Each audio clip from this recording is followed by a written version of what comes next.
Oi, gente, tudo bem? Antes que esfrie o corpo da história, eu vou comentar sobre o Memórias Póstumas de Brás Cubas.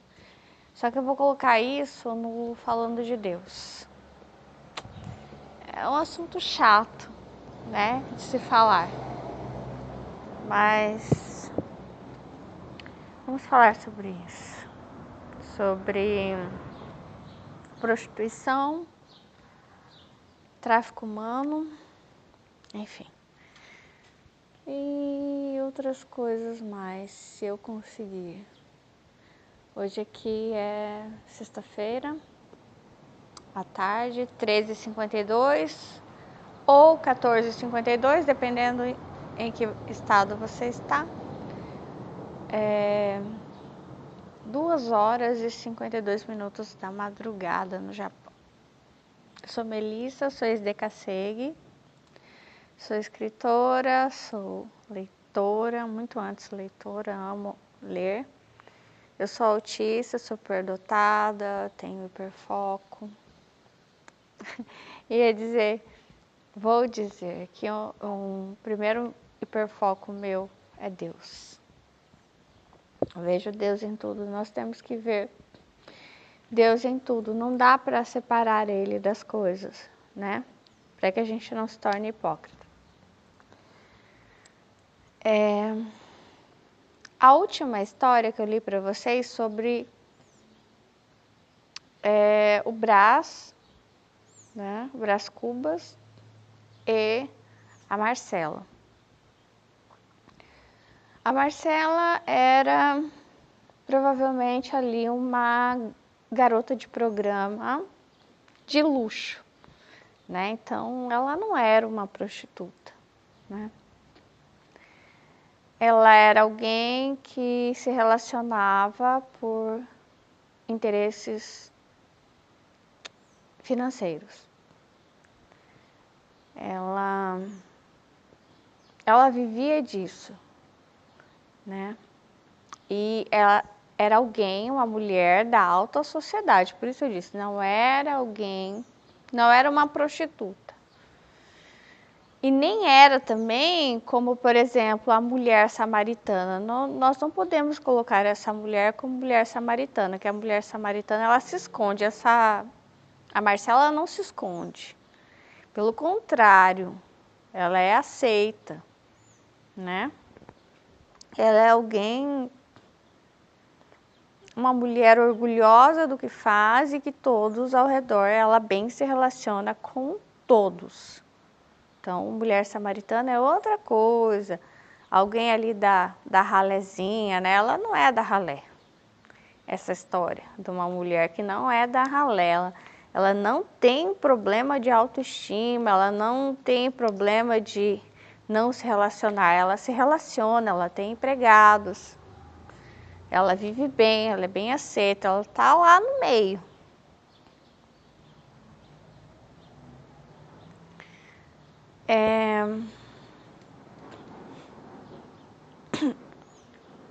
E aí, nós temos o Brás Cubas, mas o problema não é o Brás, é o pai dele.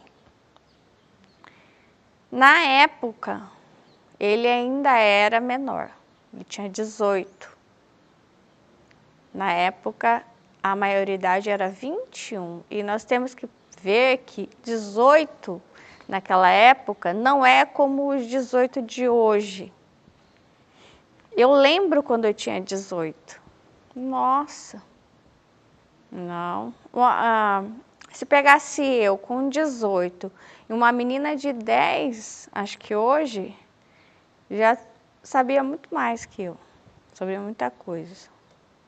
Então, assim, depende da época, né? Então, ele era bem inocente, né? Acho que 10 exagerei, né? Acho que talvez uma menina de 13 e eu com 18. Enfim.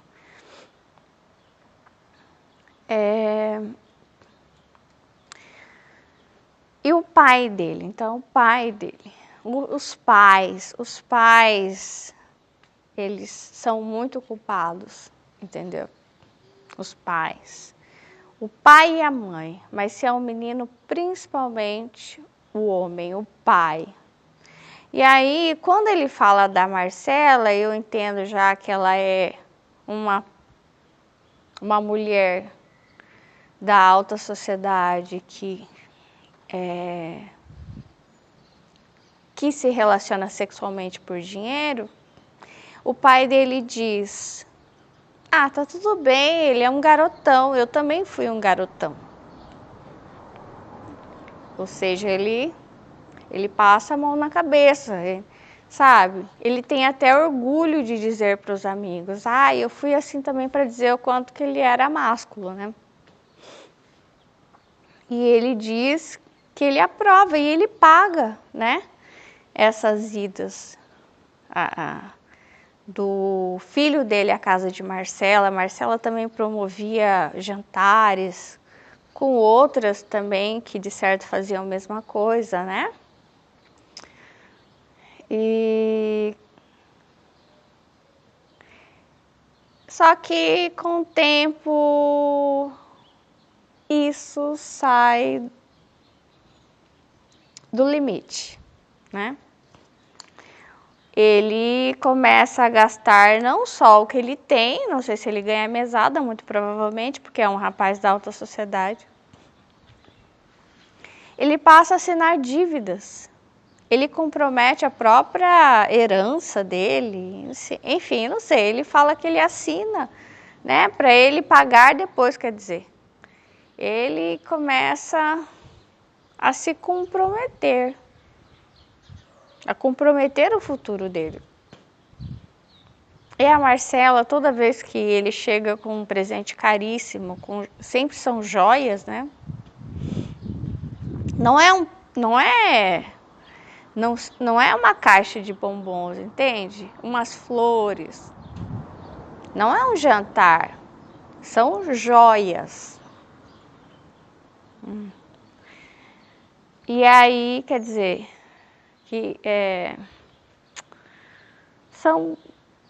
Enfim, vocês entenderam, né? Não é qualquer coisa, não é um namorado que é uma namorada, um esposo que faz. Não é isso. Né? E aí,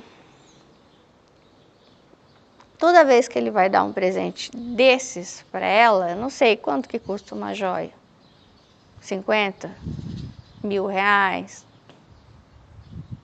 Porque um anelzinho de aliança já é 5 mil reais, né? 10 mil reais.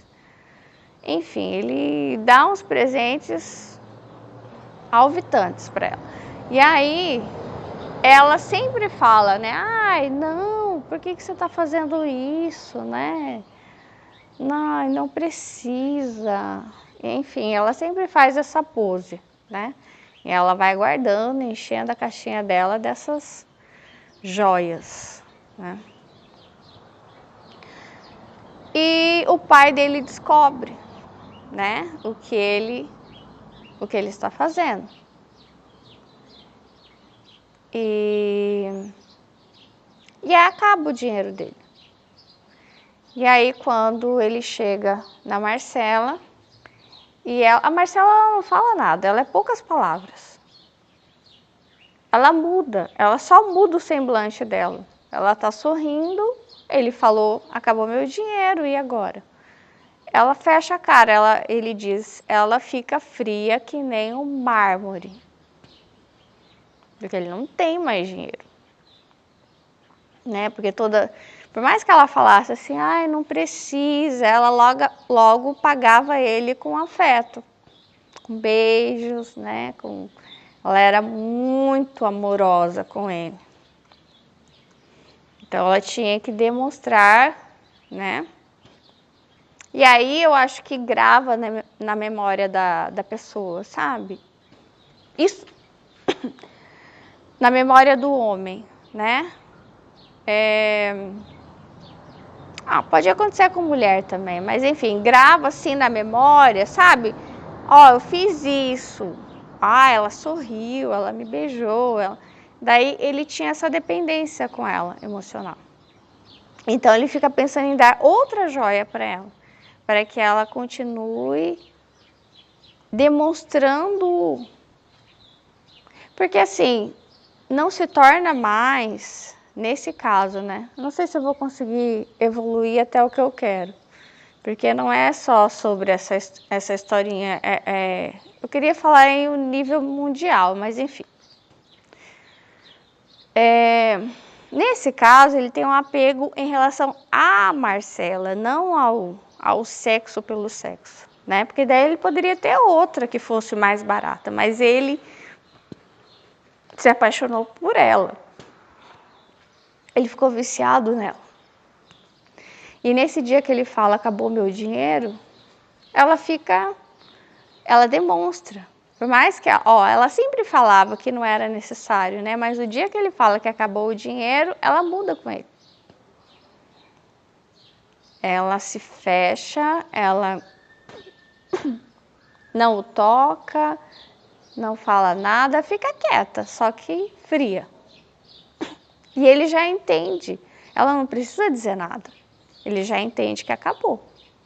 Acabou o dinheiro, acabou o amor. E aí ele se joga no colo dela e chora, né? E aí ela vai, levanta, porque ela não quer choro, ela quer dinheiro, ela quer joias, né? Não é pouca coisa. Não sei se ela vendia joias depois, mas enfim. Ela se tranca no quarto e por nada ela abre. E aí depois ele, acho que volta para casa e fica pensando nisso. E aí ele, não sei como, ele arruma um pente de ouro cravejado de diamantes. Agora, não sei quanto que valeria um pente desse cheio de diamantes. O valor de uma casa, não sei, né? E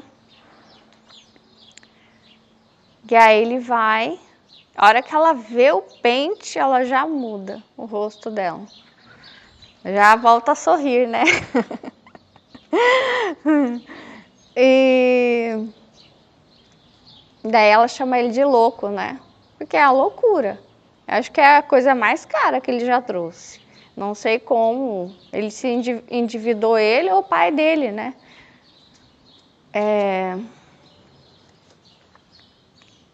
Aí ele fala, olha, meu pai quer que eu vá para Lisboa, vou fazer faculdade, ele quer que eu faça faculdade e eu quero que você vá comigo. Daí ela fala, vou. Né? Ele fala assim, eu tenho recursos, eu tenho dinheiro, viu, Marcelo? Tenho dinheiro, você...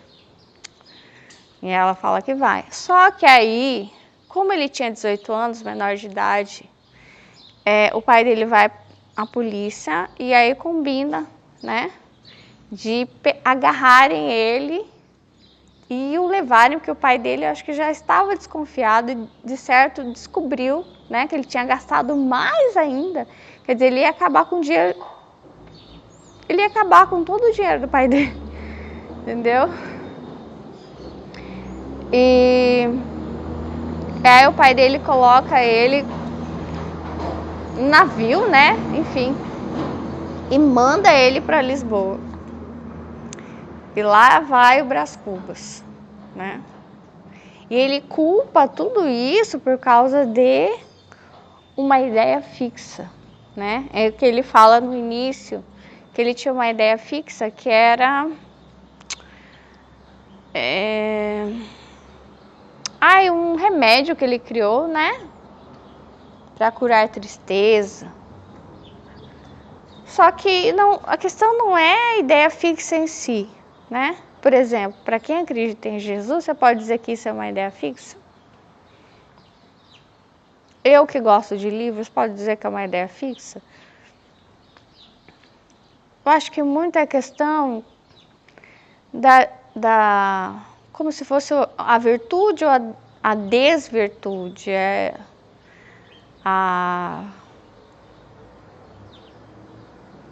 é muito sobre a intenção, sabe? Muito sobre a pureza. Estava lendo ali o Sermão das Montanhas, da montanha, os sermões, e Jesus fala: os puros verão a Deus. Tá acabando já a bateria, mas é o seguinte: você acha que é uma brincadeira, né? Você acha que é só um passatempo. Não, eu vou pagar para um adolescente perder a virgindade, para o meu filho. Aliás, tem um filme que é horrível, mas é muito bom que você assista esse filme. Um filme brasileiro que conta um pouco de como muitas mulheres se tornaram prostitutas, né? Vindo desde a infância sendo prostituídas, vindo do interior, sendo recrutadas, com promessas de que elas iriam trabalhar na capital, mandar dinheiro para os pais, e chegam lá, elas são escravizadas, às vezes são mandadas para lugares bem longe, no meio de florestas, né? No norte do país, enfim. E daí, nesse filme, tem um pai, que é que nem esse pai do Brás Cubas. Eu quero levar meu filho. O filho dele é praticamente uma criança ainda, para perder a virgindade. E é horrível, sabe? Horrível. E por que eu falei do tráfico humano? Os homens que dormem, que se relacionam sexualmente com mulheres, moças, meninos e meninas traficadas, pessoas traficadas, eles são como qualquer outro que vai no bordel, numa casa de luxo, numa festa onde tem essas mulheres da alta sociedade. Eles querem uma única coisa: diversão, sexo, prazer. Eles não querem saber. Não me conte sua história. Não me diga de onde você veio, se você foi obrigado, não foi. Não quero isso. Me dê aquilo que eu quero e pronto, acabou. Eu estou pagando. E não é barato. Entendeu? Isso é que move a prostituição, o tráfico humano, porque tem quem pague. Ninguém quer saber a historinha de ninguém. Na hora que chega no quarto, ninguém quer ouvir a história de ninguém. Eles querem, eu quero aquilo que eu vim fazer, eu quero me divertir, então me divirta.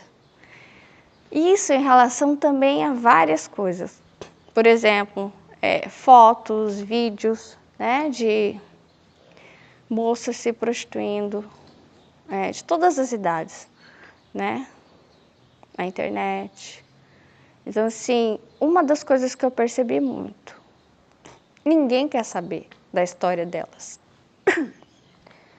Então, assim, o mesmo espírito que move um homem a ir no bordel legalizado, onde tem só mulheres adultas, é o mesmo espírito que move um homem que vai num lugar que ele dá de cara com uma moça que até parece que é menor de idade, mas ele já está alto, ele já bebeu demais, ele quer saber. Ela é bonita, ela é, como se diz, gostosa, ela é, né?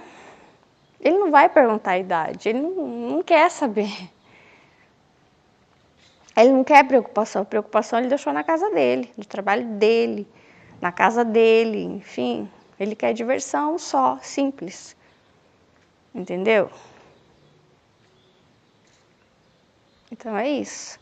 É que nem o pai do Brás Cubas, assim é o mundo. É uma coisa pequena. Não, é só olha o que vira.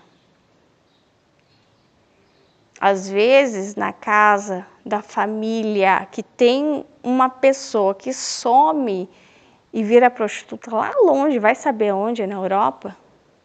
Às vezes o próprio pai é frequentador de bordel.